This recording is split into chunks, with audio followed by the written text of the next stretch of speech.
review it. And now I'd like to go ahead and introduce our founder, Steve Kirsch, Executive Director, Silicon Valley entrepreneur and philanthropist. I'm happy he's here with us tonight. He did a lot of the funding and research on fluvoxamine, an early treatment drug, and then established the Vaccine Safety Research Foundation last summer of 2021. And then Eden, she's an undergraduate here at the University of Chicago, of course. She's senior editor for this Chicago Thinker.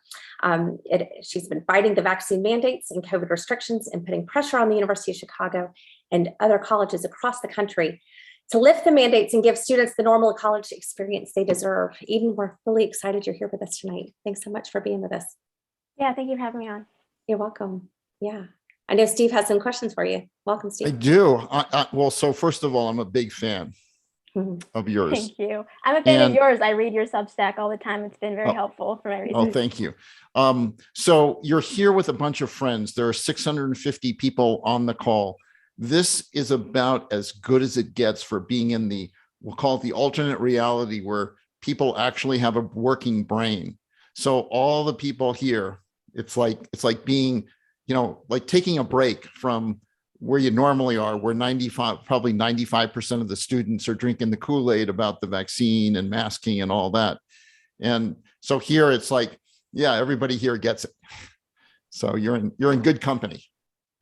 And I'd actually love to speak to you more after the show and do an interview with you and talk to you for an hour on how it's going on campus, because it's just really, really fascinating. So we were talking before the call, and you were saying that it's somewhere around 95% of the students on campus are basically, they're brainwashed. They believe that these vaccines are safe and effective. Did I characterize that correctly? Yes, over 95% of students and faculty are compliant with the vaccine and the booster mandate. So the propaganda is clearly working. And so the few of you who speak out, and you mentioned that at the Chicago Thinker. So there are two newspapers, just for people who don't know, there are two newspapers on campus. There's the people that have a brain newspaper called the Chicago Thinker. And then there's for the morons, it's called the Chicago Moron or Maroon, right? Sorry. But I guess you probably call it the morons. Yeah. That's the establishment paper, and they're like, singing from the hymn book of these COVID vaccines are all safe and effective. And there was a guy, Daniel Schmidt, whose featured article where he challenged one of the other editors at the paper, and he got booted from the Maroon because he made that a public challenge to her saying, hey, masks don't work, will you debate me? It sounds like somebody I know who would do that. And of course, Byram Bridle also tried to challenge his faculty. Like, will anyone debate you? Because at the Thinker, it's like half the staff actually is clued in as to the truth. The other half of the staff is on the other side. So has anybody done a debate challenge on either the safety of the vaccine or the mask mandates, or are these challenges just not allowed? Well, for the most part, everyone at the Thinker is opposed to the vaccine and booster mandate. We've been trying to start this discussion on campus, but I think there is obviously a stigma associated with anyone who questions the experts. So we've been called anti-vax, anti-science, and that, and it's really been an effective way to dismiss any concerns. And like you said, Daniel offered a debate, and in turn, not only was the debate rejected, but he got booted. So there has not been a successful debate between the two sides where you can hear both sides and decide for yourself? No, only one side seems to be open for that discussion. That's pretty sad. I'll tell you a very quick story that I donated $2.5 million to MIT. There's an auditorium at MIT named in my honor. I did that maybe 10 years ago. I've never asked ever to speak in my own auditorium. So I thought I'd call him up and say, hey, I'd like to give a talk on what the science says about the vaccines and about masks. and I'd like to give it in my auditorium for the students. And they said, no, you're not allowed to do that. Or you have to be sponsored by a faculty member. And they said, no faculty member will sponsor you. For you to come to MIT to talk in your own auditorium or the auditorium you paid for about the science behind masks and the vaccines. So don't feel so bad, right? You are not alone. You are in good company. And in fact, we're going to find out later that you're in good company. What kind of message? I mean, this just sends just a terrible message to the American youth, in my opinion. I mean, what's your take on this? You know, and did you ever question? Did they ever get you to question your beliefs as to, you know, what you know about the vaccine? Could they ever, you know, try to brainwash you into thinking, wow, maybe I did get it wrong?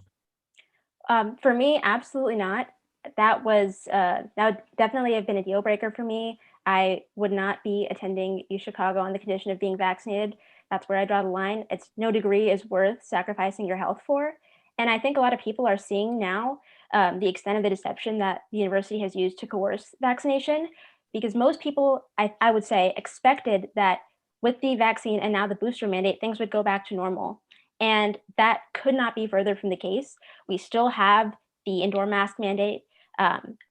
We are still not really able to freely socialize with our friends. And there's still a very unsettling and creepy surveillance and anonymous reporting system for super minor infractions of COVID policy. So none of these things have gone away, but the vaccine and the booster mandate remain. And even worse, we still are not sure about whether or not will we move back online with the next variant, because when Omicron hit, we had been in person, but we shifted online for a couple of weeks. So this is really not going to end. And as you and others have spoken about, this is just really the beginning of a perpetual booster campaign and the goal of mass social engineering to force students to accept these sorts of returns to strong restrictions as a permanent fixture of society and of being a student. Yes, and it goes deeper than that, because I read about that program where you can rat on your fellow students. Basically, you see a student not wearing a mask, you file this report. Like, do you get rewarded for doing that? Like, why or is it just like, oh, just be a good Samaritan and turn in your fellow students if their mask like drops below their nose or something like that, right? Well, you don't get rewarded, but not only is it encouraged for students to rat each other out, but students are actually required to sign a health attestation. And on that form, we are required to agree to ratting out our peers when we see violations of COVID policy. So it's more than just encouraged. We are told we have to. You know, when I went to college, which was a long time ago, there was never anything like that. And I don't think there's been anything like that in the history of college campuses, where you pledge to rat out your fellow students if they don't go by the guidelines, that you're the police officer. I mean, this is, you know, this is unbelievable. It's crazy.